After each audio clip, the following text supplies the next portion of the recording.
Bueno, creo que ya está. Entonces voy a dar aquí a compartir la sesión. Pantalla. Perfecto. Si llega algún compañero que lo vean, que está en la sala de espera, me avisan para yo, pues, meterlo. Es que no me queda claro si desde aquí se ve. Como uno comparte la pantalla, luego me da la impresión que no veo si hay alguien que quiere entrar a la sesión o algo así. Pero bueno, ya voy a empezar con la exposición de esta sesión. Bueno, lo que vamos a hacer en esta sesión, vamos a, digamos, a continuar con los panoramas generales, con los panoramas más amplios de lo que es la filosofía de la economía. Esta sesión pues va a estar centrada solamente como a esbozar unos pequeños, unas pequeñas líneas interpretativas de lo que es la historia del pensamiento económico para situar la economía en tanto ciencia.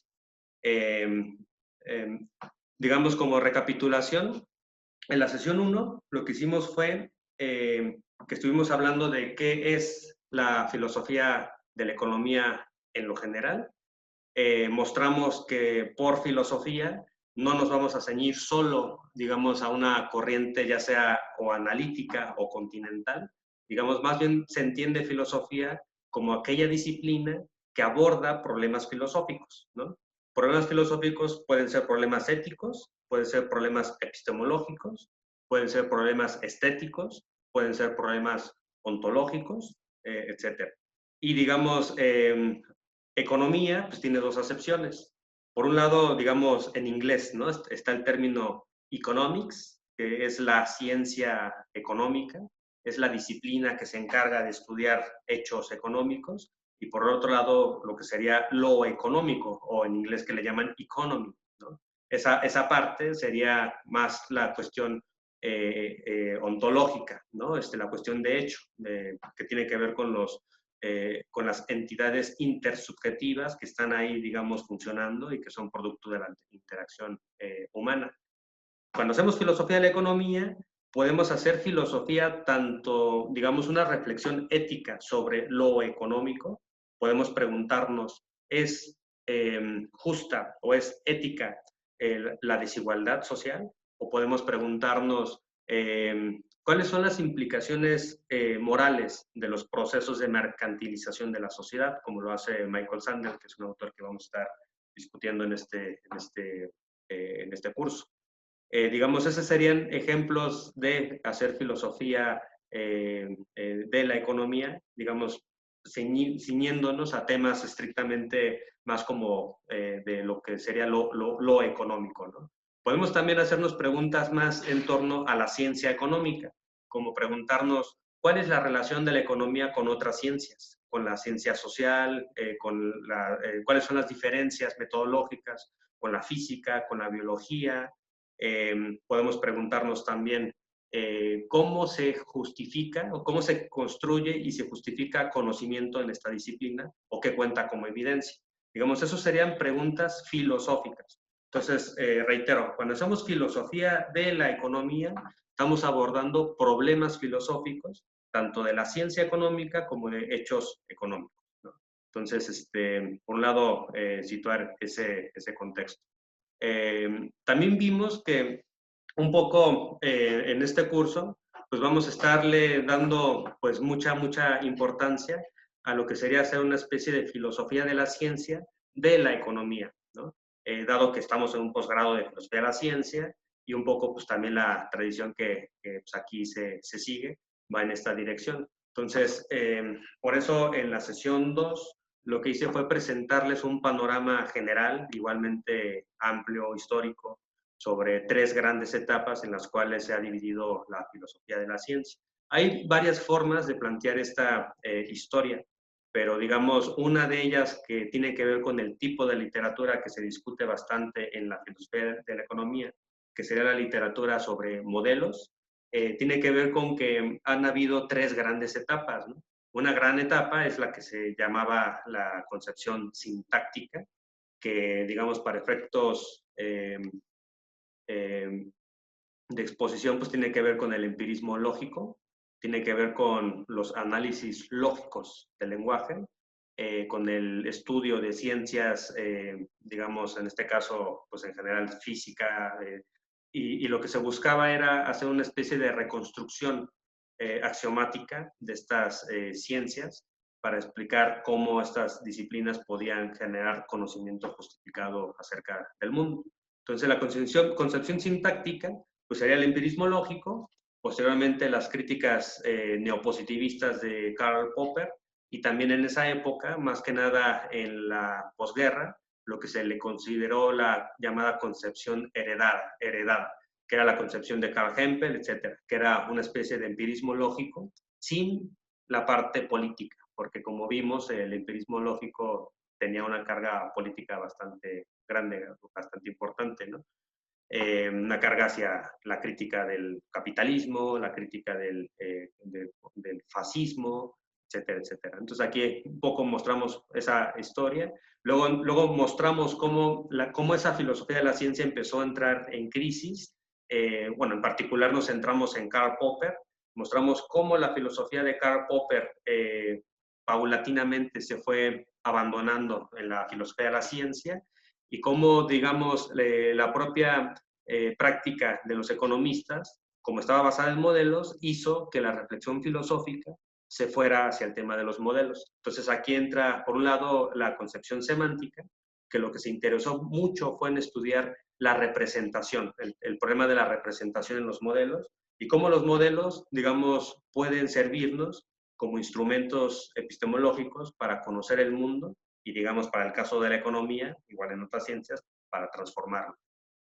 Pero vimos cómo esta concepción semántica al final también tenía ciertos problemas y más bien lo que se tendió a hacer fue situar la práctica, digamos, de la modelización en un contexto más amplio de las prácticas de los científicos. Entonces, por eso el giro pragmático, donde lo que interesa es estudiar cómo los científicos modelan, situando el análisis en sus contextos de prácticas científicas. Entonces, ahí pues nos pareció interesante, pues al final apuntar la idea de que existen pues, diferentes maneras de caracterizar lo que son los modelos. Una escuela, digamos, que está bastante fuerte en la London School of Economics es el ficcionalismo. Otra corriente podría ser la corriente artefactual, que caracteriza los modelos no como ficciones, sino como artefactos. Y otra corriente que algunos le han llamado aislacionista, otros le llaman representacionalista, así que ahí depende, pero digamos, tiene que ver con la idea de que los modelos son mecanismos, son formas de llegar al conocimiento de causas, de relaciones de causalidad que operan en el mundo. Entonces, digamos, estas perspectivas, pues sí que en la actualidad se siguen debatiendo, etcétera. Y luego, pues, mostramos, ¿no? Ya con más tranquilidad y con más elementos, pues cómo la filosofía de tanto de Popper como de Lakatos, pues quedó fuera, ¿no? Porque por un lado, la filosofía de Popper tenía requisitos tan fuertes que al final prácticamente toda la economía, siguiendo los esquemas popperianos, sería pseudociencia. Y hubo un momento histórico donde se tuvo que elegir, que fueron ciertos congresos, etcétera, y pues, se decía, pues es que si nos casamos con una filosofía popperiana, pues tendríamos una economía pues, realmente muy distinta a la que hay en la actualidad, porque prácticamente ninguna disciplina, ninguna corriente de pensamiento económico sería completamente fiel a un método popperiano. Luego, por otro lado, vimos el tema de Lakatos, de que si bien Lakatos intenta hacer una respuesta más refinada, considerando la crítica de Kuhn y considerando elementos más pragmáticos, ahí el problema estuvo en la aplicación de este marco categorial, porque exactamente qué es un programa de investigación. Por otro lado estaba el problema de si los programas de investigación cuando se aplican exactamente definir cuáles serían las hipótesis auxiliares y cuáles serían las hipótesis núcleo. ¿No? Y bueno, digamos ahí el otro gran problema es que en muchas ocasiones los científicos no siguen tampoco lo que plantea Lakatos a nivel descriptivo para hablar de sus disciplinas. Entonces, pues esto hizo que ya los análisis se fueran más hacia la práctica científica y se analizara pues más en el contexto situado, cómo se usan los modelos. Y esa es en gran medida, gran parte de la discusión contemporánea. ¿Cómo se usan los modelos? ¿Cómo se usan las idealizaciones? ¿Cuáles son los objetivos de las diferentes idealizaciones? ¿Qué diferentes prácticas de modelización hay? Y ahora, digamos que está bastante fuerte, diferentes corrientes experimentales que usan simulación computacional, la noción de evidencia. ¿Qué vamos a entender en economía por evidencia? Y bueno, aspectos también retóricos, que también eso es un tema que se discute bastante, sobre el papel de la retórica en la economía. Bueno, entonces, en este contexto, pues me parece que es importante ahora, pues, considerando, ¿no? Que hay diferentes corrientes de filosofía de la ciencia y que hay toda una historia, ¿no? de cómo hacer filosofía de la ciencia y que, digamos, viejas maneras ya no son, digamos, ahora operativas, ya casi no se ocupan. Pues en economía, digamos, ahora lo que me parece relevante es mostrar un pequeño panorama sobre cómo la propia ciencia ha ido cambiando. Cuando ustedes quieran interrumpirme, lo pueden hacer sin ningún problema. El problema es que no veo yo aquí cuando levantan la mano, pero pueden hablar sin problema y bueno, aquí podemos establecer el diálogo. Bueno, de momento, ¿tienen alguna inquietud sobre las sesiones pasadas?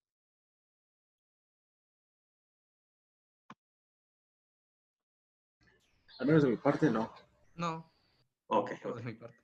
Bueno. Sí, no. Bueno, espero haber sido clarísimo.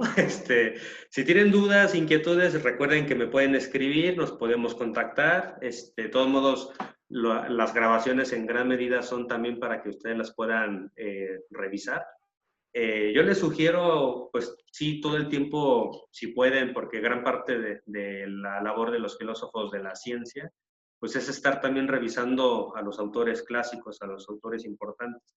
Yo les sugiero todo el tiempo estar leyendo sobre el positivismo lógico, todo el tiempo estar leyendo sobre Kuhn, Feyerabend, Lakatos, y todo el tiempo estar leyendo sobre modelos. Aunque sus reflexiones filosóficas vayan a ir a una dirección en particular, siempre es bueno nunca olvidar el contexto general de lo que es la disciplina, de lo que es nuestra disciplina, para, digamos, en este contexto poder situar todos los,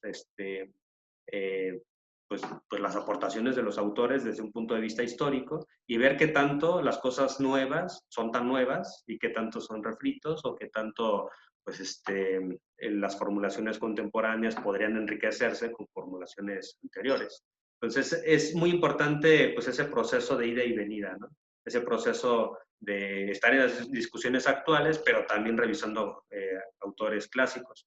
Un poco también por eso este curso lo diseñé también con ese espíritu, de estar leyendo autores contemporáneos y estar en las principales discusiones filosóficas actuales, pero también todo el tiempo estar revisando autores clásicos. Entonces, ese es el espíritu que a mí me gustaría también como transmitirles para poder hacer una buena filosofía de la ciencia aplicada a la economía.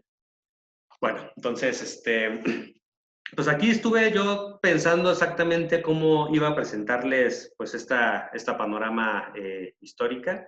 Bueno, yo soy también historiador del pensamiento, bueno, estudié historia del pensamiento económico, tengo una especialización en el tema.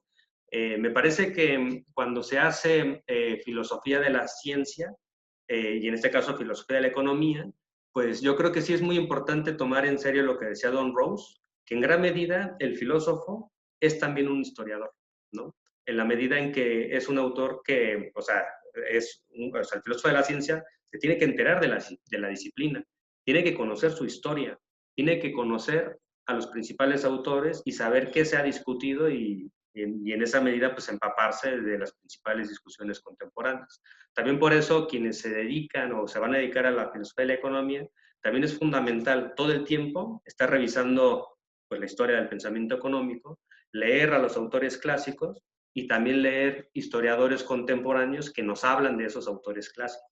En ese sentido es importante ahí pues asumir que el conocimiento siempre está en movimiento, incluso sobre hechos pasados. Entonces, dicho esto, yo creo que al menos lo que me interesa aquí mostrar es lo que sería, digamos, algo así como la economía política clásica, aquello contra lo cual se reaccionó más o menos la el tercer cuarto, digamos, del siglo XIX, y cómo eso cambió la disciplina. Entonces, eso es lo que me gustaría tener como objetivo para esta sesión. O sea, básicamente como tener ideas de, número uno, ¿qué es economía política clásica? Número dos, ¿qué es eso que se llama revolución marginalista? Número tres, las discusiones sobre el método que hubo entre estos autores, porque también hay una tercera escuela, digamos aquí, que sería la escuela historicista. Al menos tenemos tres elementos ahí. Ya finalmente lo que se entiende por neoclásico va a salir conforme vayamos avanzando en la exposición. Bueno, la economía tal y como la conocemos no siempre ha sido economía a secas, no siempre ha sido economics, digamos en inglés, sino que era una disciplina que históricamente se conocía como economía política. Economía política, eso es importante. La parte política ahí también se convierte en algo que luego, como vamos a ver, en el siglo XIX fue desapareciendo hasta ya convertirse en en economía a secas en el siglo XX. Pero bueno, inicialmente la disciplina era economía política. Economía viene de un término griego que básicamente quiere decir administración del hogar, ¿no? Y política quiere decir administración pública. Entonces, economía política era aquella disciplina que estudiaban los gobernantes, ¿no? En la época de los griegos para gobernar un país o gobernar una ciudad. Era una ciencia que se encargaba de los asuntos públicos, de cómo gestionar la riqueza, de cómo gestionar la pobreza, de cómo prepararse para evitar hambrunas, para evitar, digamos, catástrofes, para tener suficiente cantidad de dinero para sobrevivir, ¿no? En comunidad, etcétera. Eso era la economía política en los griegos, ¿no? En los griegos, un poco durante la Edad Media, durante gran parte de lo que se le conoce como el mercantilismo, la economía política era una ciencia de Estado, era una ciencia que se encargaba de estudiar asuntos públicos, era lo que estudiaban pues, los gobernantes. La economía, digamos, más o menos por ahí del siglo XVII, tenía una relación muy estrecha con la filosofía moral. En esta época todavía no había una separación tajante entre filosofía y ciencia. La ciencia era filosofía natural, era la filosofía de la naturaleza, y filosofía moral se entendía como la ciencia del hombre. Era la ciencia que estudiaba a la humanidad, era la ciencia que se encargaba de estudiar al ser humano en toda su integralidad, ¿no? Por esa razón, Adam Smith, antes de escribir La naturaleza y causa de la riqueza de las naciones, que es este libro clásico de la economía, que algunos le dicen el libro fundador de la economía política en sentido moderno, pues digamos, antes de eso, Adam Smith escribió un libro que se llama Teoría de los sentimientos morales. Y en esa teoría, Adam Smith habla del ser humano tanto a nivel psicológico, porque nos habla de la empatía, nos habla también de la simpatía, nos habla también del interés propio. Digamos, esa parte psicológica que sería su naturaleza, también se analiza en términos también sociales, porque en Adam Smith el ser humano también es algo normado por su historia, donde entran las costumbres. Las costumbres son súper importantes para entender el comportamiento del ser humano. Y digamos, esto tendría implicaciones también éticas, porque conociendo la naturaleza humana podríamos saber hacia dónde llevarla, podríamos saber qué cosas son posibles, qué cosas son imposibles, y de ahí podemos tener pensamientos en torno a cómo regular la vida social. Entonces, Adam Smith, igual que todos los autores del siglo XVII, parten de un análisis de la naturaleza humana. Por eso la economía política es una consecuencia de la filosofía moral. Y en Adam Smith no hay una separación. No hay una separación entre qué es hacer filosofía moral y qué es hacer economía política. Hay una continuidad. Esto es importante porque en la actualidad muchos historiadores y muchos personajes que se dedican a la economía, ya sea la Behavioral Economics o premios Nobel como Amartya Sen, reivindican esta parte que al menos a mí también me parece reivindicable, que es mostrar que en Adam Smith la economía es también una ciencia moral. Es una ciencia que también habla de ética y que no necesariamente tendría que hablar solo de temas estrictamente técnicos. Bueno, en Adam Smith existe esta preocupación que ya existía también en Thomas Hobbes sobre la riqueza.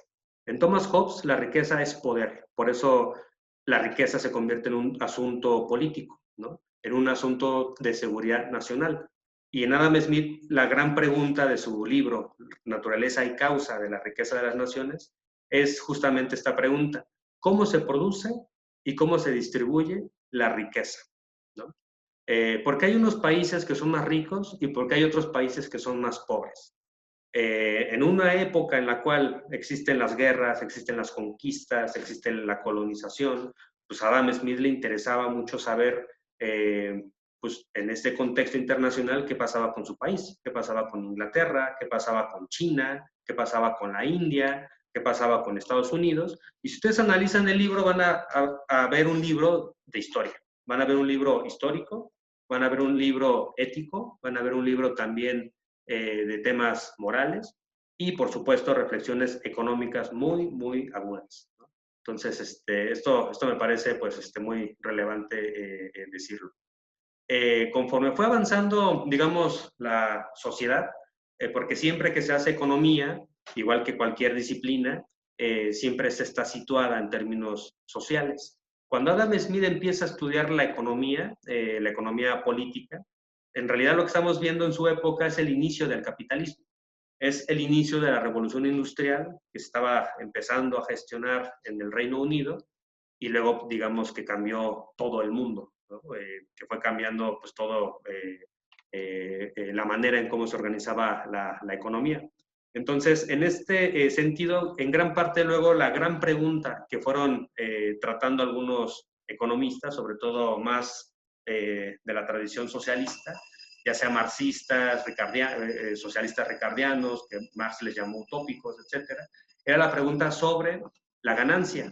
¿De dónde viene la ganancia? ¿Cómo se produce la ganancia? ¿Y cómo se distribuye la ganancia? Y bueno, estas fueron preguntas que posteriormente pasaron a ser discusiones en torno a lo que sería el valor. Las principales corrientes pre-neoclásicas o pre-marginalistas, por decirlo de alguna forma, eran estas tres. Era, por un lado, el mercantilismo, que el mercantilismo pues es un conjunto de autores, un conjunto de teóricos que en ese momento teorizaban el tema de la ganancia, teorizaban el dinero, teorizaban cómo obtener más riquezas, etcétera. Y ahí, pues, autores principales serían gente como Richard Cantillon, que en gran medida, pues, vinculan riqueza con metales preciosos, ¿no? Porque, digamos, en una época se creía que la riqueza de un país tenía que ver con el cúmulo del oro, el cúmulo de metales preciosos, y en ese sentido, pues buscaban tener mayor cantidad de estos metales, ¿no? Y bueno, dentro de esas estrategias que había para incrementar la riqueza de los países, pues estaba la piratería, ¿no? Y bueno, el proteccionismo. Muchos países en esta época lo que quieren es vender mucho al extranjero y comprar poco, porque si venden mucho van a tener mucho oro y si compran poco, ese oro lo van a poder acumular. Poco estas medidas mercantilistas que estaban en esa época, hoy se conocen como proteccionistas, ¿no? Y bueno, en una época que más o menos es finales del siglo XVII, empieza a haber mucho interés en el tema del libre mercado, en el tema de que más bien los gobiernos no deberían de poner restricciones al libre comercio, etcétera. Y de aquí viene el término laissez-faire, laissez-passer, que significa dejar hacer, dejar pasar, que es un término que acuñaron los fisiócratas, que es esta otra gran escuela de pensamiento económico, que esta estaba situada en Francia. Los fisiócratas eran pre-Revolución Francesa, ellos vivieron en la época del absolutismo, al igual que Adam Smith y al igual que Hobbes y al igual que todos estos autores, para los fisiócratas la economía política era una ciencia de Estado. Era una ciencia que se encargaba básicamente también de estudiar de dónde viene lo que ellos llamaban el producto neto, el producto producido que para ellos provenía de la tierra. Para ellos ya la riqueza no es, digamos, el cúmulo de objetos, o sea, de objetos metálicos.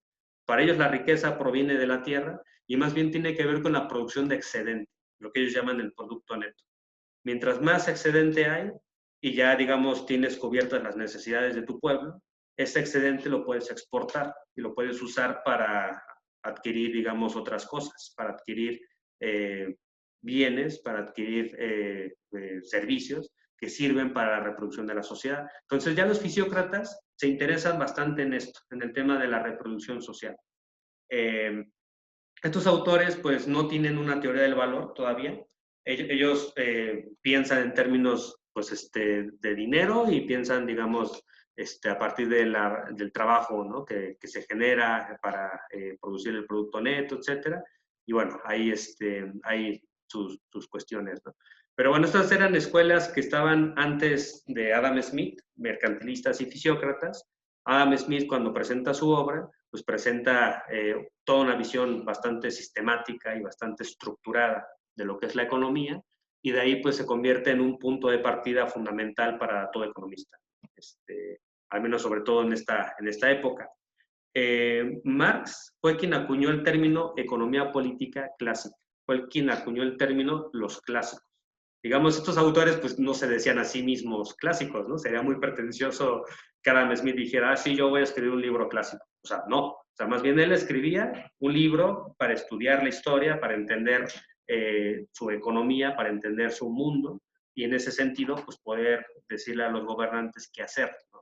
Ya después, varias décadas, Marx pues identifica a una serie de autores que él los nombra como economistas clásicos. Y bueno, dentro de esta economía clásica,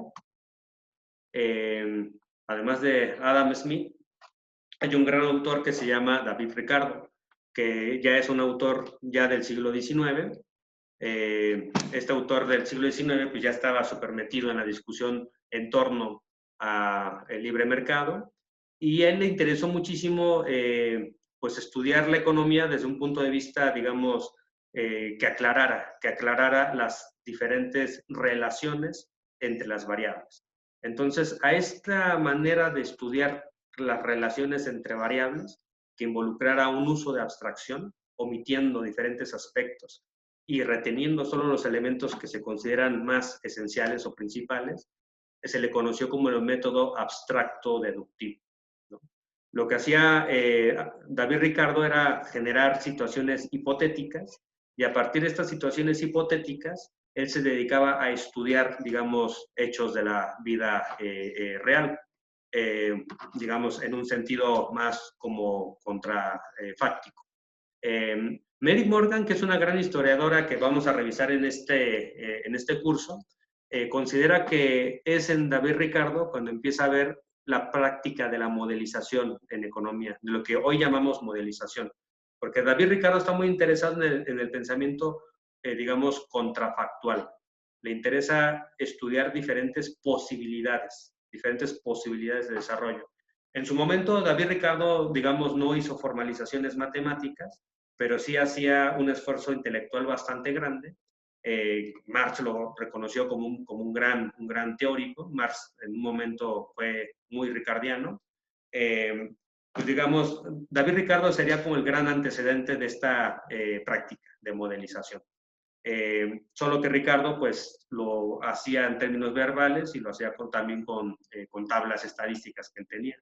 Y bueno, de aquí pues no voy a entrar a detalles así como a términos teóricos, porque eso nos llevaría muchísimo tiempo. Pero aquí lo que conviene decir es que Ricardo pues fue un teórico que le interesó muchísimo el tema de la teoría del valor.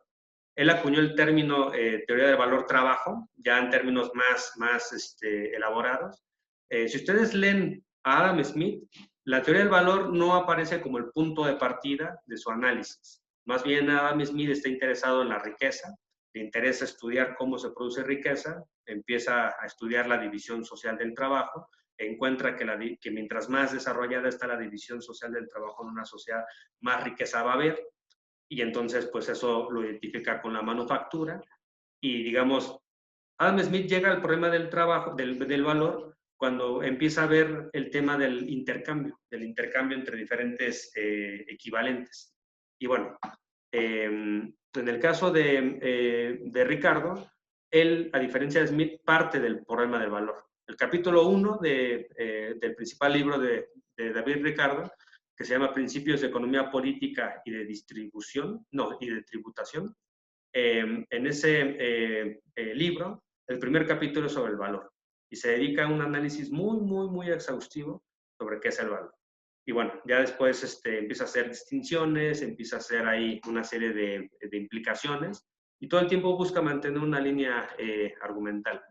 Este autor pues estaba muy interesado en decir que el valor es un fenómeno objetivo o por decirlo de alguna forma, es un fenómeno intersubjetivo. Es decir, el valor de una mercancía depende de la cantidad de trabajo que se corporalizó en ella, ¿no? Si tienes la mercancía A, que te costó 4 horas, digamos, de elaboración, y tienes la mercancía B, que te costó 8 horas de elaboración, la mercancía B va a valer 2A, digamos así. Entonces, Ricardo lo que estaba interesado era en estudiar esas relaciones de equivalencia a partir de tiempo de trabajo necesario, lo cual, digamos, hacía posible estos intercambios de equivalentes, ¿no? Para Ricardo sería, por decirlo así, irracional intercambiar una mercancía A por una mercancía B, cuando los equivalentes de trabajo no son los mismos. Entonces la gente cuando va al mercado no opera de esa forma. Digamos, esto es una abstracción, ya después Ricardo va yendo hacia hechos de la realidad, y lo mismo que Adam Smith y lo mismo que Marx, Ricardo también señala que el valor es una especie de eje gravitatorio en torno al cual los precios giran, ¿no? Entonces, esta idea es importante porque el tema del valor en este autor, pues, y en los economistas, digamos, clásicos, incluyendo a Marx, se entiende como valor trabajo y se entiende como teoría objetiva del valor, ¿no? Vamos a ver que con los economistas marginalistas esto cambia. Ricardo estaba muy interesado, igual que Smith, igual que Marx, igual que otros autores, en pensar el libre mercado y también en el tema de la relación del mercado con el Estado. Bueno, no es necesario ahorita pues abundar en la relación mercado-estado, porque eso todo el tiempo los economistas, todo el tiempo van a estar hablando de cómo se relaciona el mercado con el Estado y qué tanto mercado necesitamos, qué tanto Estado, qué tipo de mercado, qué tipo de Estado, etcétera, etcétera. En el curso vamos a estar hablando de este tema cuando hablemos del problema de la justicia distributiva y hablemos de los diferentes criterios de distribución, porque en gran medida también depende cómo teorizas el mercado, vas a defender una forma de Estado. Si vas a teorizar el mercado como algo que se autorregula solito y que al final genera una asignación eficiente de recursos, la consecuencia lógica es que se requiere poco Estado para regular un mercado que se regula solo, ¿no? Digamos, eso es a nivel de filosofía política, lo que hoy se conoce como teoría mínima del Estado, que autores como Nozick defienden eso, ¿no? Hoy diríamos que eso es del liberalismo, ¿no? Y hay otros autores que lo que plantean es que el mercado es un fenómeno, es un sistema muy inestable, que constantemente está en crisis, que constantemente está en desequilibrios y que requiere una fuerte intervención, que además el mercado por sí mismo genera monopolización y luego genera desigualdad y genera pobreza. Entonces se requiere constantemente intervenir en el mercado y digamos ahí pues entran las posiciones keynesianas de diferente, digamos, grado y luego posteriormente posiciones que teorizan el papel del Estado como la teoría de la justicia de John Rawls, ¿no? Que el Estado debe garantizar una igualdad mínima, ¿no? Frente a la ley y un montón de cuestiones. Todo esto lo vamos a ir revisando. Pero estas son discusiones que tanto Adam Smith como Ricardo les interesaba y por eso en gran medida la disciplina economía era política, porque se piensa todo el tiempo en estos problemas. En esta época también se habla de clases sociales. Adam Smith y David Ricardo hablan de cómo existen diferentes clases sociales a partir de cómo se relacionan con el proceso de producción. Hablan de la división social del trabajo y cómo estas diferentes clases sociales pelean entre sí por la distribución de la riqueza, lo que David Ricardo llamó el conflicto distributivo.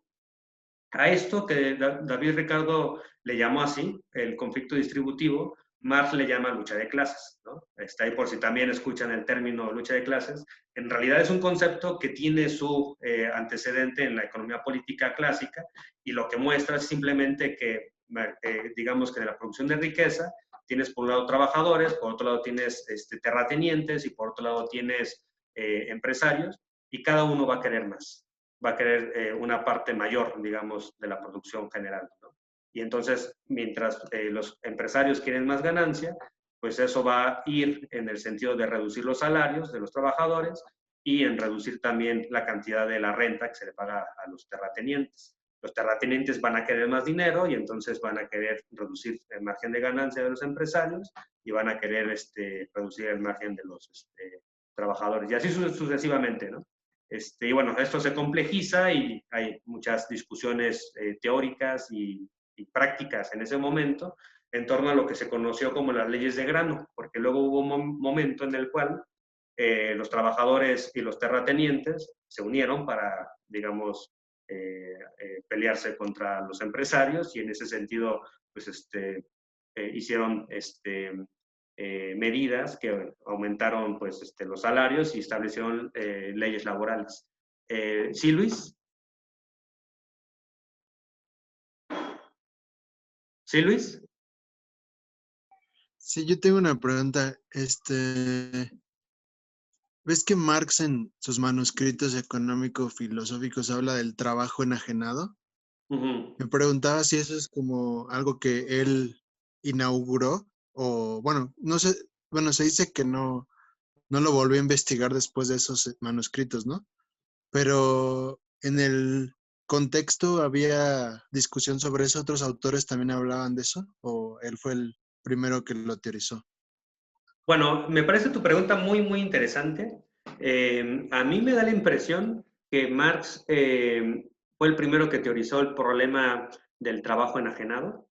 Digamos, Marx, la noción de enajenación, él la tiene de los idealistas alemanes, de Hegel y en particular de Feuerbach, que tiene que ver con el fenómeno del extrañamiento, ¿no? En Feuerbach, Dios, digamos, es una idea que el ser humano creó para el ser humano sentirse, digamos, bien, etcétera, y luego adquirió una realidad, se reificó, porque los seres humanos posteriormente se olvidaron que ellos mismos crearon ese concepto y luego se sometieron al concepto y el concepto se les presentó como una realidad a ellos, ¿no? Se enajenó, se extrañó y adquirió una realidad propia.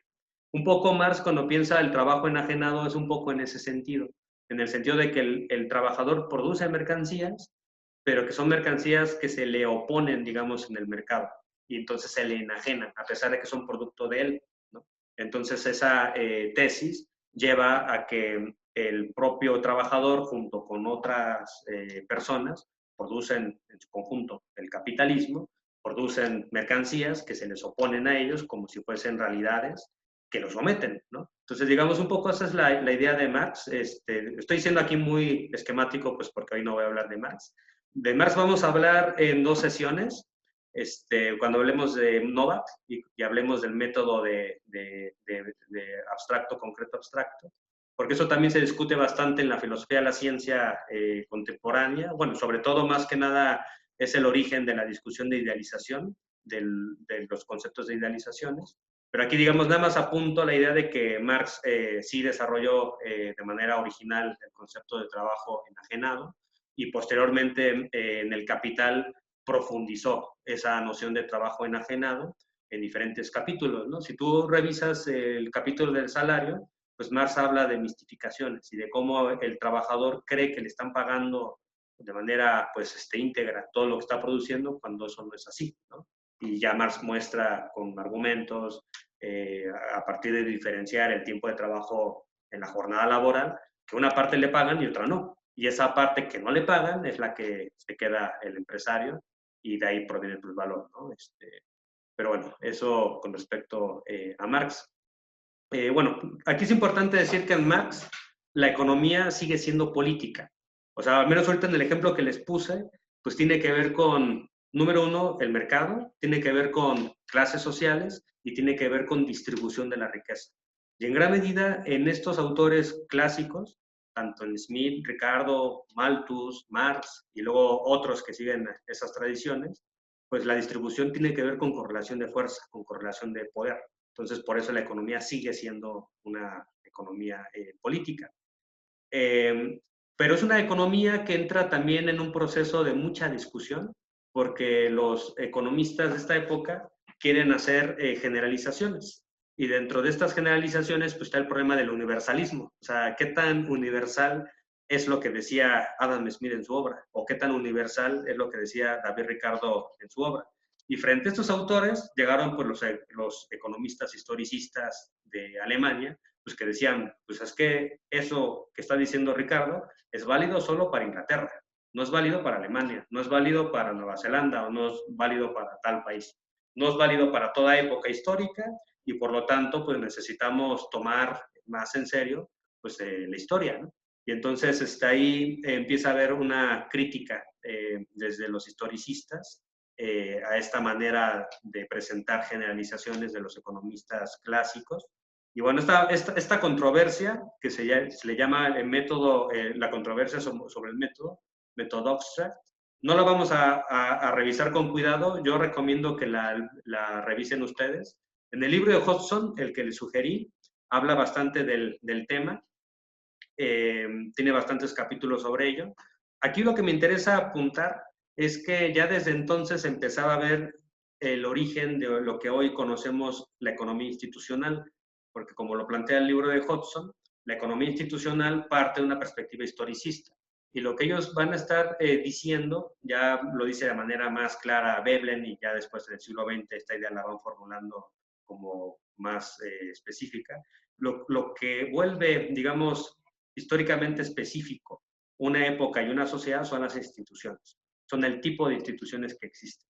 Y para estos autores, pues esos autores, Veblen y todos los economistas institucionalistas, en la actualidad pues hay muchos, la economía es la ciencia que estudia las instituciones que regulan la interacción económica.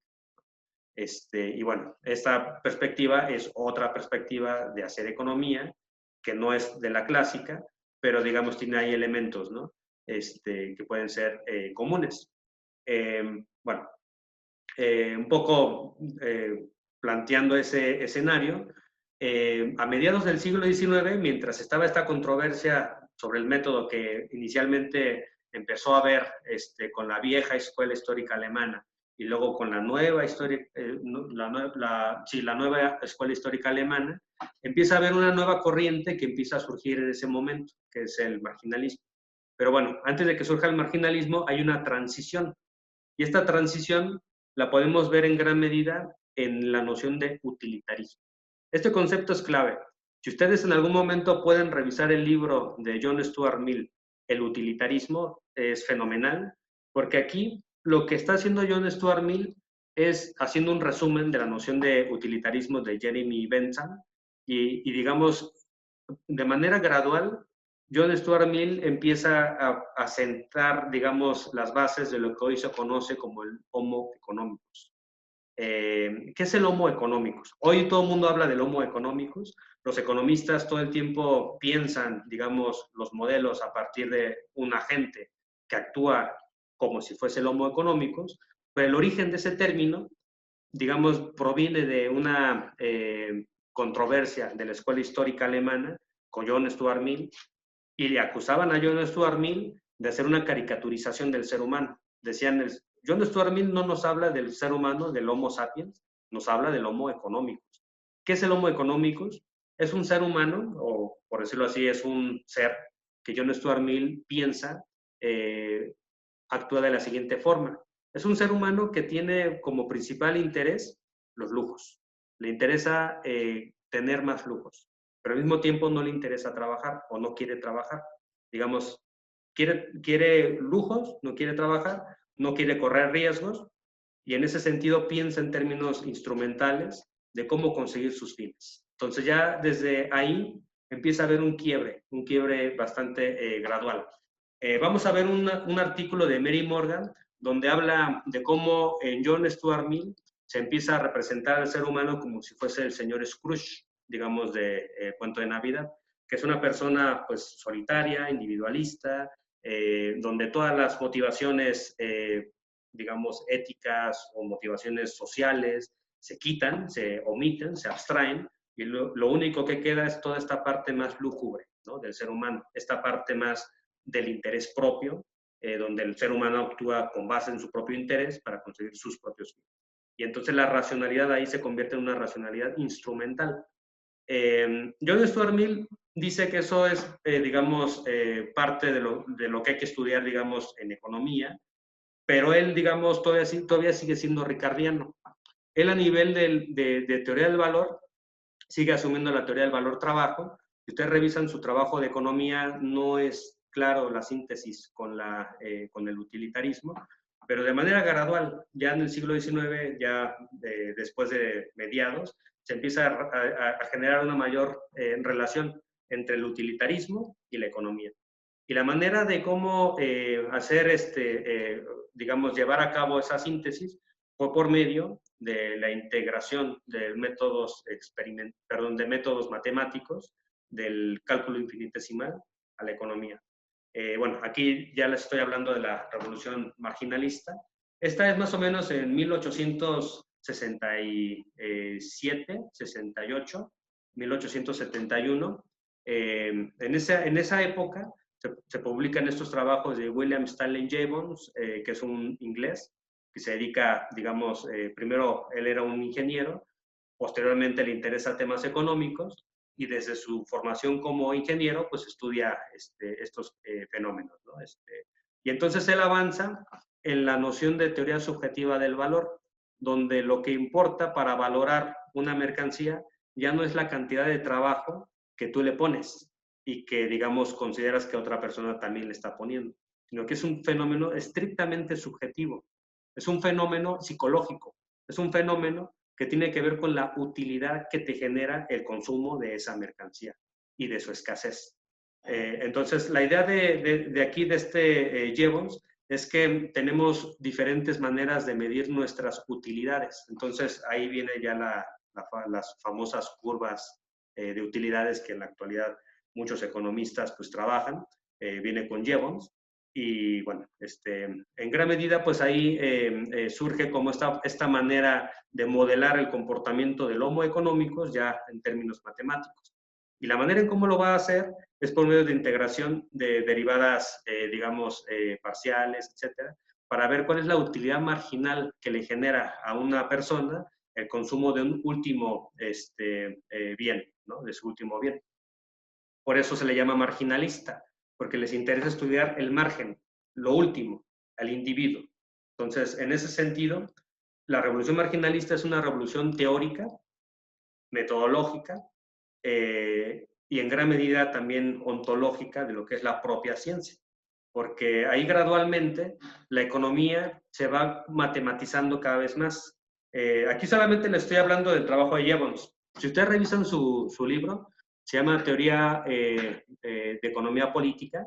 En ese libro ya se ve de manera bastante amplia la introducción de los métodos matemáticos y ya, digamos, toda la parte política no está ahí. Ya, digamos, se convierte en una ciencia más enfocada a estudiar cómo las personas toman decisiones, ¿no? Y la manera en cómo toman decisiones pues va a ser por medio de ver cuál de las opciones genera más utilidad marginal. Ahora, si ustedes ven el trabajo de Bentham, luego después de John Stuart Mill y luego de Jevons, van viendo que hay un proceso gradual de reelaboración del utilitarismo. Digamos, el utilitarismo en Bentham tenía diferentes niveles, porque para él la utilidad era multinivel.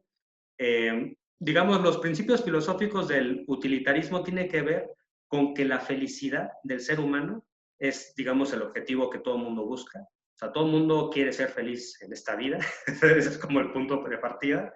De ahí vienen, digamos, las interpretaciones que hacen de Epicuro, ¿no? Queremos ser felices. ¿Y qué es ser feliz? Según el utilitarismo sería buscar el máximo placer, satisfacer nuestros deseos y evitar el dolor.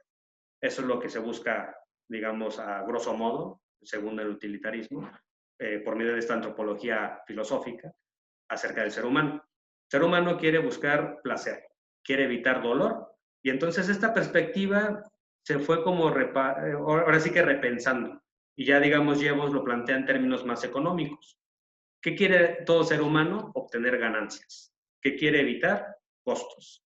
¿Qué quiere obtener como mayor utilidad? Pues margen de beneficios. Los dolores, por decirlo de alguna forma, sería toda la parte de los costos, las desutilidades. Entonces, esta idea de utilidad marginal y de curvas de utilidad y de definición de las curvas de utilidad, etcétera, se convierte en el corazón, digamos, de esta forma de hacer economía, que como lo podemos ver, ya es una visión completamente diferente de ser humano a la que tenía Adam Smith, la que tenía, pues, Ricardo, la que tenía, pues, Marx. Digamos, ya aquí es completamente diferente. Ya es una idealización, ya es un modelo, ¿no?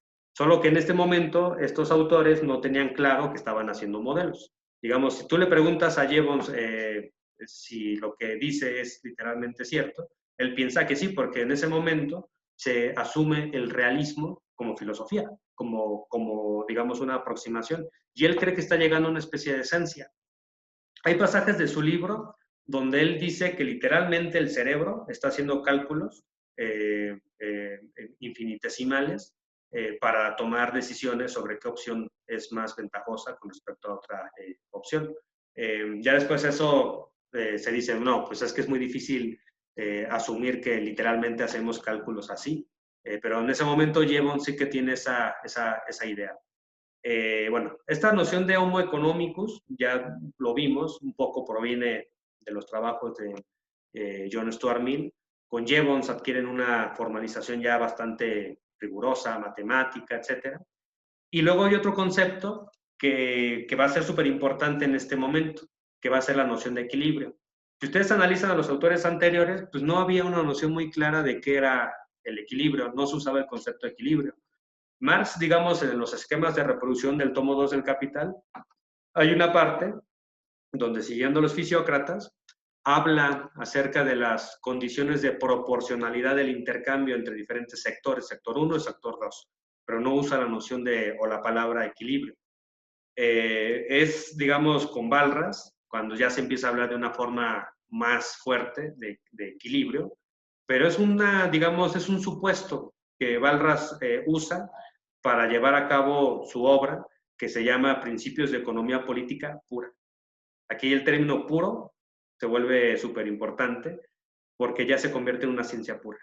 La pretensión de León Walras, a diferencia de los clásicos, es que la economía sea una ciencia matemática, una ciencia exacta, una ciencia pura. Y para eso necesitamos modelar los diferentes mercados que existen, pues, en la sociedad por medio de un sistema de ecuaciones. Y lo que va a hacer León Walras es un sistema de ecuaciones que luego va a buscar, digamos, solucionar por medio de una noción de equilibrio general, donde todos los mercados al mismo tiempo entren en un proceso de equilibrio general.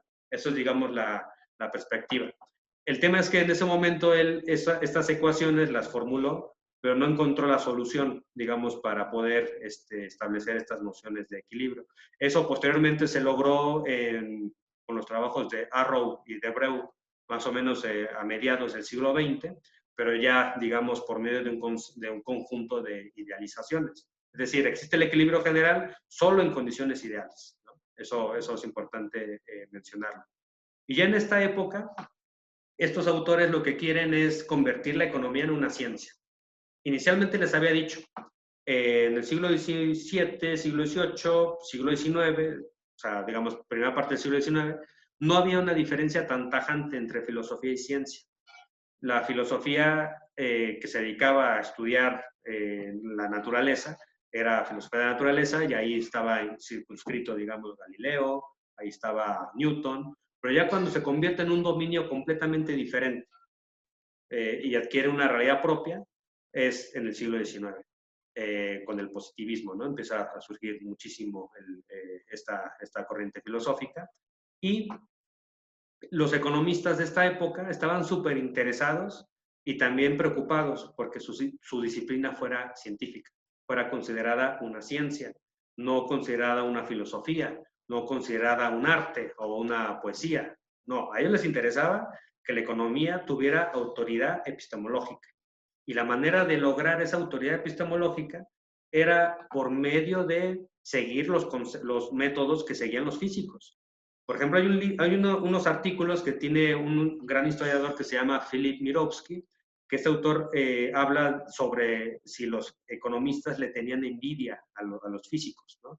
Y en gran medida tiene que ver con esta idea de que los economistas querían convertir su ciencia en una ciencia exacta, como la mecánica clásica de Newton, donde se pudieran hacer predicciones exactas de la realidad, donde se pudiera decir con total precisión cuándo iba a caer una crisis, cuándo iba a haber, digamos, un ciclo económico que iba a haber, digamos, una recuperación económica, etcétera, etcétera, ¿no? Entonces querían tener una pretensión de exactitud que luego, pues, como se ha mostrado, etcétera, en el siglo XX y con varios trabajos que hemos aquí, bueno, hemos visto a Daniel Hausmann, no es una, o sea, la economía no es una ciencia exacta, ¿no? Bueno, hay muchas razones ahí para plantearlo, etcétera. Aquí lo que conviene decir es que en esta época, esta corriente de pensamiento sí quiere convertir su ciencia en una ciencia exacta, porque en ese momento es la ciencia más prestigiada del mundo, y era en ese momento la física. Bueno, un poco antes de seguir con esto, ¿alguien quería hablar? Sí, yo, una duda. Sí. Ahí acabas de mencionar que, bueno, partes de que ya hay una especie de autoridad epistemológica Sí, asociada a las ciencias exactas, ¿no? sí. Pero ¿en qué momento se dio, o más bien se, digamos, legitimó esa autoridad epistemológica a las ciencias exactas? Eso es muy, muy interesante. ¿En qué momento se legitimó? Yo no podría responderte ahora mismo así de manera clara. Lo que sí creo es que la respuesta tiene que ver con estudios que se hagan sociológicos en torno a las instituciones que en ese momento se encargaban de regular, digamos, las investigaciones. Básicamente tendremos que ir, en el caso de Inglaterra, a estudiar lo que es la Royal Society. ¿Y en qué momento la Royal Society se convierte en una especie de pieza clave para el dominio de Inglaterra?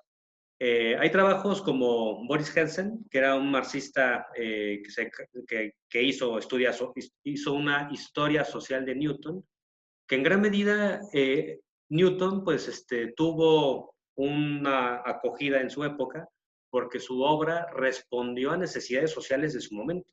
Es decir, en ese momento había la necesidad de construir minas y la mecánica de Newton pues ayudaba a perforar mejor las tierras. En ese momento se requería construir barcos y la mecánica de Newton pues servía para poder construir barcos mejores que pudieran navegar más rápido. Se tenía que construir pues, cañones que dispararan a otros barcos, y entonces ahí las parábolas y calcular el peso, digamos, y las trayectorias, etcétera, se volvía clave. Entonces, un poco la respuesta yo diría que va en conexión con, con cómo la ciencia en ese momento de Newton responde a las necesidades sociales de su época. Y en ese momento, cuando logra responder a estas necesidades sociales, se legitima ante el gobierno y ante la población, porque responde y se cree que pues, ya es una ciencia que es valiosa para el pueblo, para la sociedad, y entonces, o sea, como que adquiere un carácter estratégico, ¿no? Entonces, los economistas yo creo que un poco tenían esa pretensión, querían ser también súper estratégicos para su nación, y decirle pues, a los gobernantes y a la gente cómo organizar la economía para producir más riqueza, para producir más bienestar y hubiera pues mayor, digamos, estabilidad política o algo así. Entonces, la manera de hacerlo para algunos autores era convertir la ciencia en una, o sea, la economía en una ciencia todavía más técnica, con estos elementos matemáticos. Pero, por ejemplo, una cosa que a mí me interesó mucho del trabajo que he revisado de algunos historiadores sociales de la economía, es que la economía realmente se legitimó, la economía, ¿no? Se legitimó hasta el siglo XX. Ya está bien entrado el siglo XX. O sea, aquí, digamos, muchos de estos autores pues eran importantes y eran pues, personajes que sí tenían más o menos relevancia, pero realmente economistas que fueran asesores de gobiernos y que estos gobiernos hicieran lo que ellos dijeran y que siguieran, digamos, ahí sus directrices, fue hasta Keynes. Y posteriormente de Keynes, ya después en la segunda, en la posguerra, con autores como Samuelson, autores que en la CEPAL, digamos, en América Latina querían desarrollar la economía, pues ya eran asesores de los gobiernos, ¿no? Por eso fue hasta el siglo XX, con el desarrollo también de la estadística y de la econometría, porque en esta época no había econometría. Los economistas que tienen, digamos, mucho impacto en las políticas públicas son justo los que tienen más base empírica, y mucho de eso tiene que ver con la econometría. Aquí, pues, digamos, estas corrientes, o sea, sí están ahí, son importantes, etcétera, pero todavía no tienen la importancia política que después adquieren, que eso es hasta ya el siglo XX, más o menos mediados del siglo XX. Y, bueno, creo que, no sé si te respondí. Sí, sí, total. Muchas gracias. Luis, querías hablar, ¿verdad? Pues era más o menos esto que acabas de decir. Me preguntaba si, o sea, dónde quedaba la política y el estudio del comportamiento humano, la moral, en esta forma de entender la economía como ciencia pura. Sí, bueno, o sea, sí queda, o sea, a estos autores les interesa hablar de el comportamiento humano a un nivel muy esencial. Al menos en el caso de Gibbons hay una idea esencialista de que se cree que el ser humano es una persona pues que sigue la psicología, porque en ese momento el utilitarismo como corriente filosófica es una corriente antropológica, o sea, de antropología filosófica que nos habla de una naturaleza humana, y también es una corriente en cierto sentido con supuestos psicológicos, que cree que la gente actúa y piensa de esa manera, ¿no? Ya después esta psicología utilitarista se sustituye, digamos, por otras corrientes, digamos, para seguir con esta narrativa, ¿no?, del pensamiento dominante, se sustituye por el conductismo, ¿no? El conductismo de Skinner, que también le interesa hablar de la naturaleza humana, y ahí tienes luego los trabajos de Samuelson, que busca hablar de las preferencias reveladas, que se revelan por medio de la conducta. Lo que dice Samuelson es que no podemos acceder directamente a las curvas de utilidad, porque no las podemos observar, pero lo que sí podemos observar son, digamos, los comportamientos de las personas cuando eligen. Lo que sí podemos observar son las elecciones de las personas. Y una vez que las hemos observado, estas elecciones nos revelan sus preferencias. Y entonces Samuelson hace una serie de desarrollos matemáticos para mostrar cómo estas elecciones nos revelan preferencias. Por eso habla de los axiomas fuerte y débil de preferencias reveladas. Y luego de ahí, pues, la idea de que estas preferencias nos pueden servir para formar curvas de utilidad. Después se le criticó mucho a Samuelson y, bueno, se dijo que eso no es tan sencillo como lo había planteado. Pero aquí lo que me interesa apuntar es que la economía, pese a su proceso de matematización, su proceso de limitación como disciplina, los procedimientos, digamos, cada vez más matemáticos, etcétera, sí que todavía tienen ahí como algunas ideas vagas de cómo es esta naturaleza humana que juegan un papel en los modelos, ¿no? Y están ahí, digamos, jugando un papel. Pero, digamos, a nivel político, la economía deja de ser economía política porque en ese momento surge como disciplina especializada la ciencia política. En el siglo XIX, inicialmente todas las ciencias sociales estaban unidas, inicialmente. Ya al final del siglo XIX se fueron especializando y se formaron por lo menos 3 grandes ciencias sociales, que serían, como le llama Immanuel Wallenstein, ciencias nomotéticas, basadas un poco en esta perspectiva del positivismo, de que se tenían que especializar. Entonces surge por un lado la economía, que estudia el mercado, y lo estudia con los métodos marshallianos, que ahorita ya no les he mencionado mucho, pero bueno, aquí está la diapositiva. Básicamente Marshall fue quien desarrolló los famosos esquemas de oferta y demanda, y que las curvas de oferta y demanda tienen funciones que se pueden definir y que puedes resolver como sistema de ecuaciones y encontrar un punto de equilibrio. Digamos, este tipo de métodos matemáticos son lo que estudian los economistas. Estudian la elección de las personas, que luego después lo sitúan en el mercado, y el mercado se encarga de hacer esta síntesis, por un lado, entre la teoría del consumidor y la teoría del productor. En el mercado se enfrentan y ahí, digamos, se genera pues, los equilibrios, ¿no? Los equilibrios en Marshall no son generales, son parciales, porque Marshall está muy metido en hacer economía empírica, ¿no? Él le interesa mucho la descripción empírica. En cambio, Walras estaba más interesado en una economía más matematizada, más pura. Y bueno, en este contexto, la economía se convierte en una ciencia súper especializada con estos métodos, con un marco de estudio ya más acotado, el mercado, y la parte política, lo que estudian los politólogos, ¿no? La ciencia política. Entonces la economía deja de ser política en ese sentido. Se despolitiza, entre comillas, despolitizar, porque se quiere convertir en una ciencia pura, en una ciencia especializada, donde nos habla de factores puramente económicos. Esa noción de puramente económico igual se vuelve problemático. Muchos autores, pues, bueno, yo incluido, no estoy de acuerdo en que se pueda hacer una separación de lo económico con respecto a lo político, lo cultural, lo geográfico. Yo no, o sea, desde mi punto de vista, no se justifica esta distinción. Pero, digamos, entiendo que hay, digamos, algunos contextos donde se podría metodológicamente establecer algo así, siempre y cuando se planteen muy claramente los objetivos de la investigación que se quiere hacer, ¿no? Pero digamos, la economía neoclásica o la economía dominante de ese momento va en esa dirección.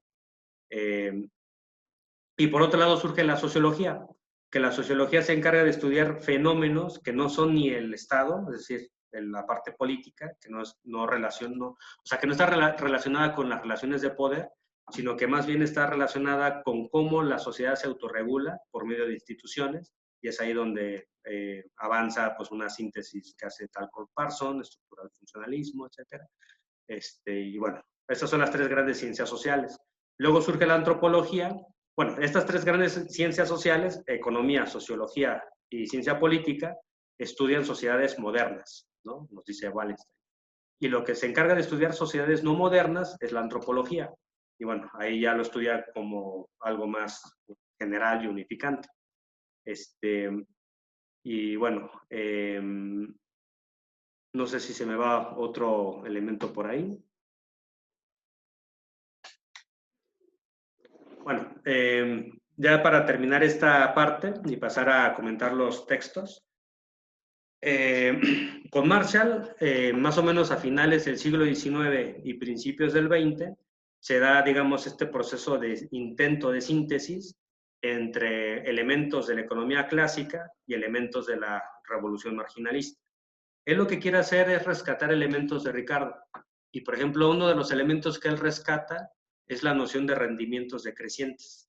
Y esta noción de rendimientos decrecientes, que en Ricardo está relacionado con la producción de la tierra, en cómo cada tierra va produciendo cada vez menos cantidad conforme va pasando el tiempo, va adquiriendo pues estas condiciones, ¿no? O sea, cada vez es menor el rendimiento. O sea, crece, pero crece así con una pendiente cada vez más negativa, ¿no?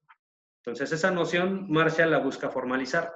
Y también retoma de los marginalistas pues, la noción de curvas de utilidad, que también son decrecientes. Entonces ahí busca generar una síntesis, etcétera. Y en gran medida esto hizo que la escuela marginalista pues no fuera, digamos, como tan...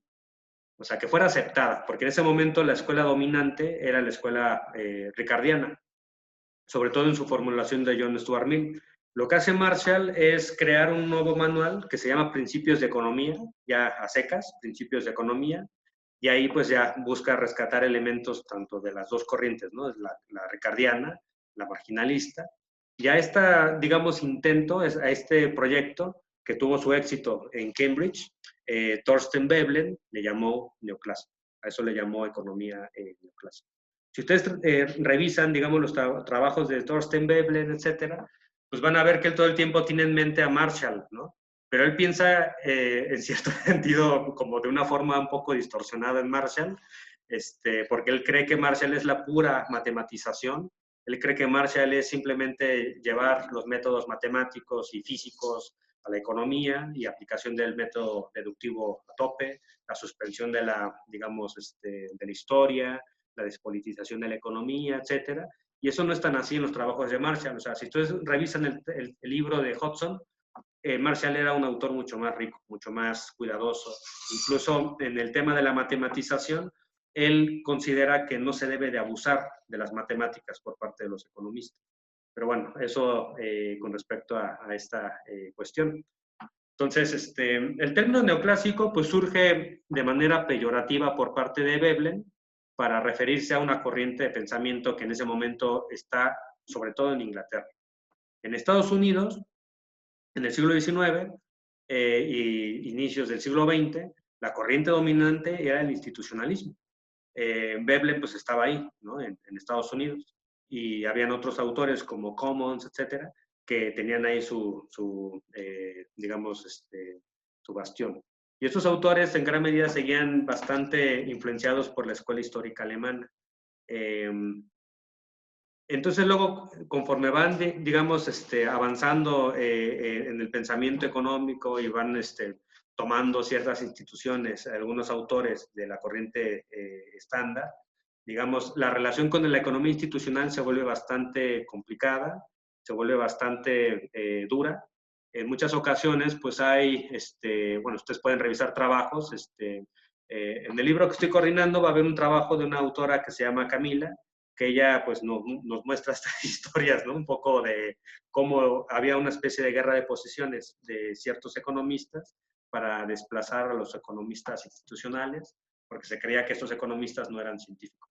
Se decía que eran poetas, o eran historiadores, o eran filósofos, pero que no eran economistas porque no eran científicos, y no eran científicos porque no usaban matemáticas y no usaban estadística. Entonces ahí había esa tensión. Pero luego esta tensión, conforme fue pasando todo el siglo XX, y eso pues, lo vamos a ir viendo también, es compleja porque tampoco o sea, el mercado no se puede pensar al margen de instituciones. Al final surge una corriente que se llama nueva economía, nuevo institucionalismo económico, que buscaron en cierto sentido hacer una síntesis entre economía, digamos, estándar y lo que sería las corrientes institucionalistas, ¿no? La relación con el marxismo es una relación también bastante compleja. Aquí no voy a hablar tanto sobre esto. Con Keynes también es una relación un poco compleja. Con los neoschumpeterianos es la misma situación. Aquí, digamos, los enumeré porque sí me interesa mostrar que hay al menos estas 4 corrientes con las cuales el pensamiento, digamos, en ese momento ortodoxo, tiene diálogos que a veces son diálogos un poco complejos, ¿no? Un poco rígidos.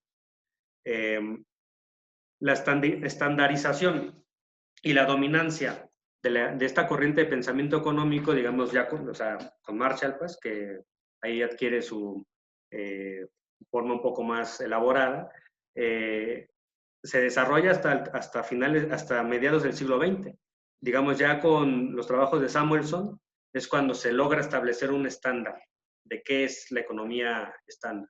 Y Samuelson, pues, pues fue muy importante en esa cuestión, con sus trabajos y sus manuales que hizo. Lo que él hizo fue en ese momento lograr axiomatizar prácticamente todas las teorías económicas y presentarlas en un marco unificado, un poco también, digamos, avanzando en esta idea de tecnificar la economía y usar bastante estadística para poder estudiar fenómenos macroeconómicos, etcétera. Y en ese sentido se fue generando una especie de práctica de consenso dentro de esta vertiente dominante. Bueno, pero aquí también es importante decir que dentro de esa corriente, que autores como Arrow llaman mainstream economics viene de este autor, o economía principal, o economía dominante, como él mismo como se le puede también traducir. No son un todo homogéneo. Digamos, ellos mismos, los que comparten esa tradición de pensamiento, son, digamos, autores que a su vez tienen diferentes ramificaciones. Y aquí, pues, el trabajo que les comentaba hace un momento, que vamos a publicar de Camila, es interesante porque también nos muestra cómo dentro de esa corriente se forman diferentes divisiones internas, pero hay una afuera. Eso es un asunto importante. Hay una afuera, hay un ellos, hay uno otros, que en gran medida define también a esa propia corriente, ¿no? Como corriente principal. Aunque ellos no necesariamente tienen que estar de acuerdo en todos los postulados. Pero un poco tratando de decir cuáles serían los principales postulados de esta corriente, retomando el trabajo de Mary Morgan, serían por lo menos dos supuestos, que sería el supuesto de equilibrio general, o bueno, una noción de equilibrio, pues debe haber una noción de equilibrio, y por otro lado, la noción de agente racional. Serían esos dos los principales supuestos de esta corriente de pensamiento, según Mary Morgan. Y ya digamos, en cada situación, en cada comunidad, en cada época histórica, como que va adquiriendo su propia realidad y no por ello significa que no hay diferencias profundas a veces entre ellos. Por ejemplo, un poco pensando en la historia de cómo sería el pensamiento, la historia del pensamiento macroeconómico de la economía estándar del siglo XX, más o menos podemos ver una sucesión así. O sea, Keynes hace la crítica a Marshall y a esos modelos marshallianos, etc.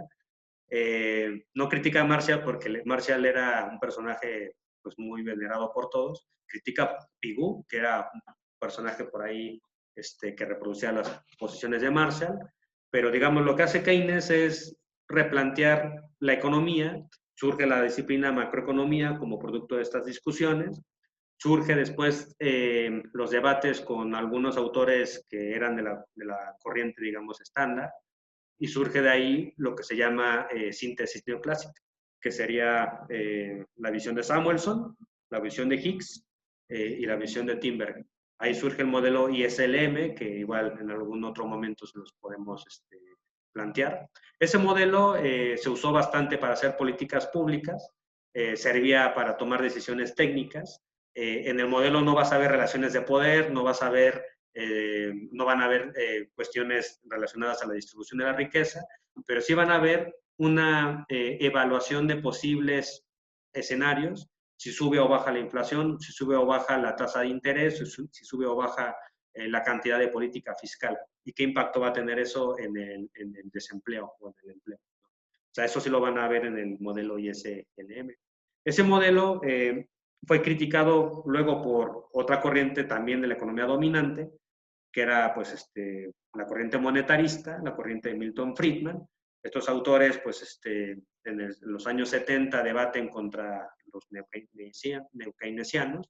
Tenemos, digamos, por decirlo así, Samuelson contra Friedman, y luego después llega la irrupción de la escuela de expectativas racionales, que en gran medida estos autores lo que hacen es asumir la crítica de Friedman, pero la diferencia con Friedman es que Friedman era un autor marshalliano que creía en el equilibrio parcial y estos autores de expectativas racionales creían en el equilibrio general barrasiano. Y digamos, ahí se forman otras corrientes. Y una vez que estos autores adquieren una gran importancia, ya hacia el último cuarto del siglo XX, ahí mismo dentro de ellos surgen corrientes diferenciadas y hay una corriente que se hace llamar nueva economía clásica y otra corriente que se hace llamar nuevos keynesianos, pero basándose en expectativas racionales. Todo eso, digamos, dentro del enfoque estándar o el enfoque de la economía dominante. Y luego, en la actualidad, tenemos esta corriente que surgió y está generando mucho ruido, mucho interés, que es la Behavioral Economics, que ahora se habla si hay una nueva revolución teórica y la relación, cuál va a ser la relación de la Behavioral Economics con respecto a la economía tradicional, la economía estándar. Y bueno, sobre eso se debate. yo mi trabajo, digamos, de maestría y de doctorado fue un poco estudiando la Behavioral Economics. Y bueno, un poco ese es el panorama, ¿no?, que les presento en general de la economía estándar. Y bueno, sí, ya si quieren hacer comentarios, podemos hacer los comentarios. Si quieren, ahorita tomamos un descanso de unos 20 minutitos. Regresamos a las 12 y, bueno, a salvedad que tengan ahorita preguntas. Si tienen preguntas ahorita, sin problema, ¿eh? Una pregunta muy rápida. ¿Cuáles son los elementos del modelo ISLM? Bueno, los elementos de ese modelo, digamos, depende, ¿no? Cómo lo quiera uno formalizar, pero, o sea, digamos, ahorita no lo voy a exponer porque es un modelo un poco complejo, pero muy a grosso modo, modela dos mercados. Hay un mercado de dinero y un mercado de bienes reales. Son dos mercados que tienen diferentes variables. Piensen que los economistas usualmente cuando modelan están pensando en, pues, en diagramas con dos ejes. Entonces, usualmente se considera en el mercado de dinero tasa de interés y cantidad de dinero, ¿no? Y en el caso de lo que sería el mercado real, sería pues la cantidad de, o sea, el PIB, el Producto Interno Bruto, y me parece que ahí también estaba el empleo en ese otro caso. Bueno, el punto es que hay una idealización que establece que hay una situación de equilibrio entre los dos mercados. El punto es encontrar cuáles puntos establecen el punto de equilibrio entre ambos mercados, entre el mercado de dinero, el mercado el mercado real, y qué implicaciones ello tiene. Entonces, como variables, pues vas a tener tasa de interés, que es lo que el gobierno puede manipular, tasa, digamos, de, bueno, pues a gasto público, impuestos, el nivel de ingresos, que el gobierno también puede manipular, subiendo o bajando la política fiscal. Básicamente esos son las dos variables que el gobierno puede manipular, y las variables que vas a tener como resultado van a ser nivel de inflación, o sea, nivel de precios, va a ser tasa de empleo y nivel de crecimiento económico.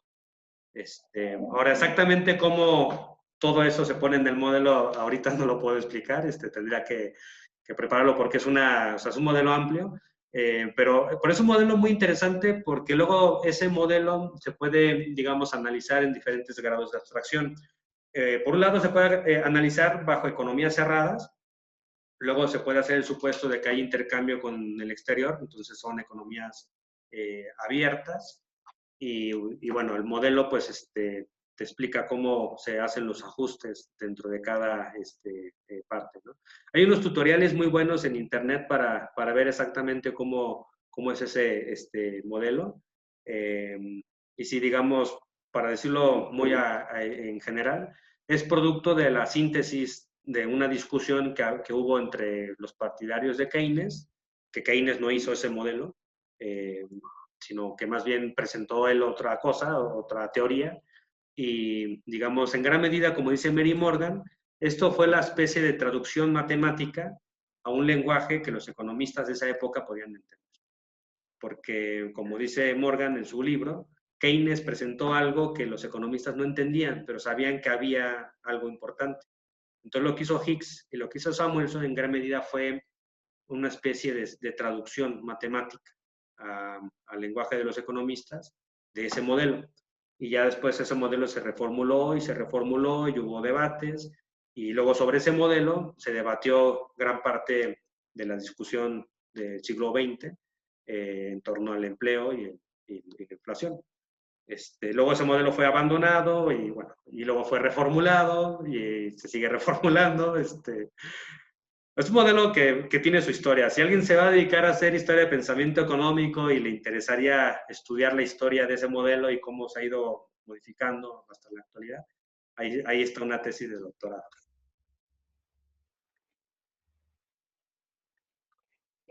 Yo tengo una duda. Sí. Esta escuela neoclásica tiene influencia actualmente, bueno, ha tenido influencia en la economía, o bueno, ya se ha dejado de lado, que No, o sea, digamos, el término neoclásico, como lo mencioné, es un término que usó Veblen para denotar a una tradición de pensamiento económico, pero digamos, usualmente tiene connotaciones peyorativas. Quienes son parte de esa, o sea, de la tradición que viene desde Jevons, desde los marginalistas, y que sigue Marshall y que luego sigue Debreu y toda la perspectiva de la mainstream economics del siglo XX, no se van a definir a sí mismos como neoclásicos, porque consideran que ese término es una ofensa y al mismo tiempo ellos piensan que está uno, digamos, además de agrediéndolos, nulificando sus diferencias internas, presentándolos como un todo unificado, y eso, o sea, tampoco es esa la pretensión. Por eso, por ejemplo, el artículo de Lawson es interesante porque Lawson, al final de todo, o sea, es una gran perspectiva histórica, etcétera. Al final él termina proponiendo que el término neoclásico se deje de usar para más bien referirse a la corriente de pensamiento que surgió, digamos, en unas condiciones específicas y que mantiene ciertos supuestos ontológicos, ¿no? que Lawson llama ontología social. Estos supuestos de ontología social, digamos, por un lado está con la idea del mercado de equilibrio, por otro lado está la idea del agente racional maximizador de utilidad, el homo economicus, y digamos tiene más supuestos que Tony Lawson critica, que sería el supuesto de los sistemas cerrados, no son sistemas abiertos, la idea de que no hay instituciones ahí que tengan un papel fuerte, no existe el conflicto social, la historia, y digamos todo eso Lawson lo critica, ¿no? Pero para que la crítica sea más efectiva y no se diluya como en si es o no neoclásico, etcétera, más bien Lawson trata de reflejar, digamos, una práctica que tiene estos supuestos más específicos. Ahora, en el texto de este autor que se llama Varoufakis y Ansperger, en ese texto, lo que me parecía importante mostrar era que, por un lado, no es fácil definir qué es economía neoclásica, pero como dicen, es el problema parecido a cuando critica los privilegios de alguien, ¿no? Ellos ponen el ejemplo del racismo. O sea, tú vas a Estados Unidos y casi nadie te va a decir, yo soy racista, yo soy alguien racista y sí, en efecto, yo discrimino.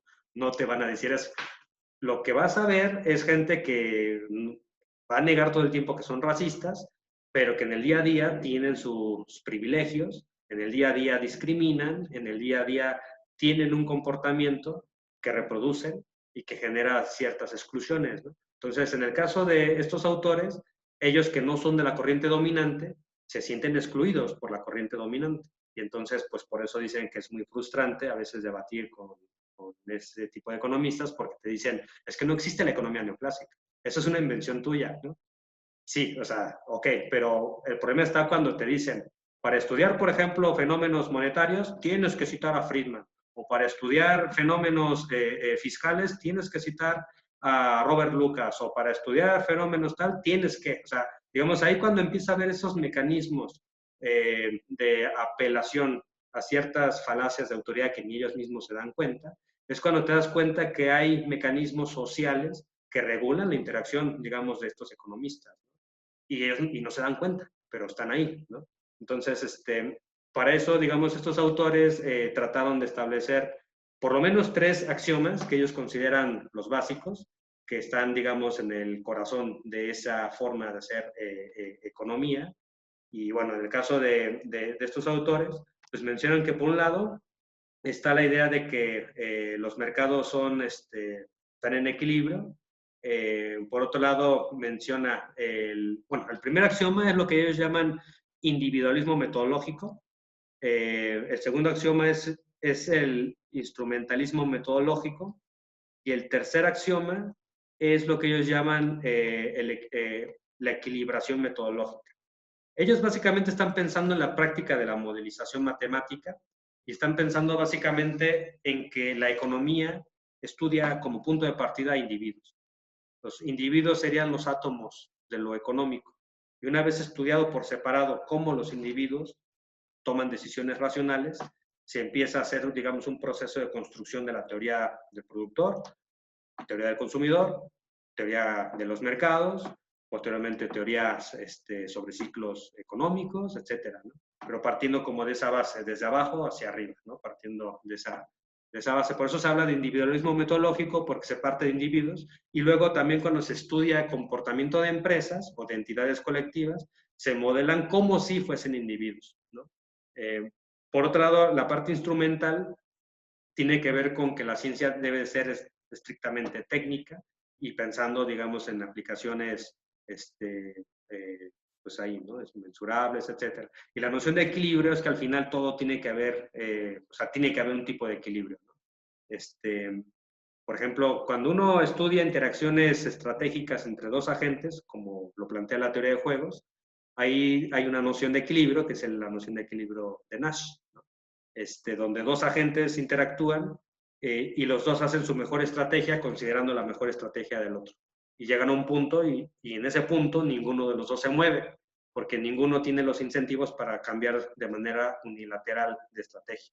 La idea de estos autores es que ese modelo, así digamos, ahorita lo estoy planteando de manera muy esquemática, pero la idea de estos autores es que se puede estudiar el conflicto social usando el equilibrio de Nash.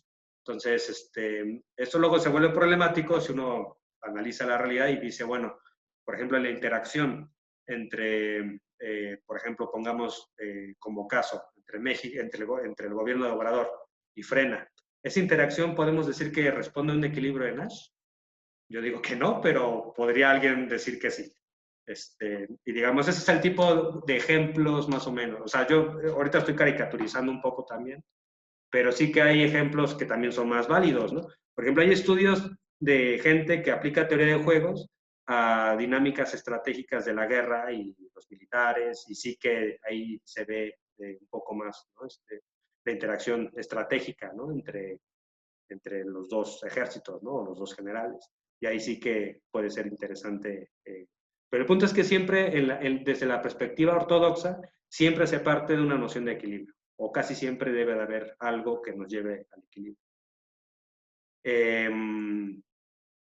Entonces, sí, yo, digamos, como respuesta a lo que tú me acabas de decir después de todo este bagaje, lo que yo te diría es que hay una corriente que es la corriente principal, como le llama Arrow, que no era tan principal ni en el siglo XIX, a inicio del siglo XX tampoco era tan principal, se volvió principal hasta la posguerra, con los manuales, estos de Samuelson, y desde ahí hasta más o menos 1990, 90, o sea, en esa época, en ese periodo tienen su cúspide, y ya después tienen un proceso de cuestionamiento en el siglo XXI, ¿no? Y ya en la actualidad pues se está discutiendo bastante sobre cómo generar nuevo pensamiento económico y bueno, ahí hay un debate sobre si la ortodoxia está o no en crisis, ¿no? Puede haber quienes planteen que sí, puede haber quienes planteen que no, pero sigue siendo una escuela que en varios lugares es dominante, sobre todo en lugares de Estados Unidos. En lugares como en México, pues, o sea, por ejemplo, en la Facultad de Economía no son dominantes, pero, por ejemplo, si tú vas al ITAM, ahí sí que son dominantes. Entonces ya, digamos, ahí ya se tiene que volver una perspectiva más situada, ¿no? En cada caso. Sí, gracias.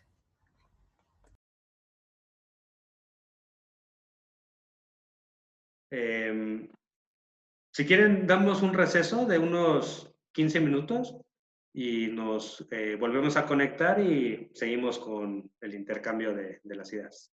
Entonces, ahorita en un ratito les vuelvo a enviar el link. Entonces, nos vemos en un momento.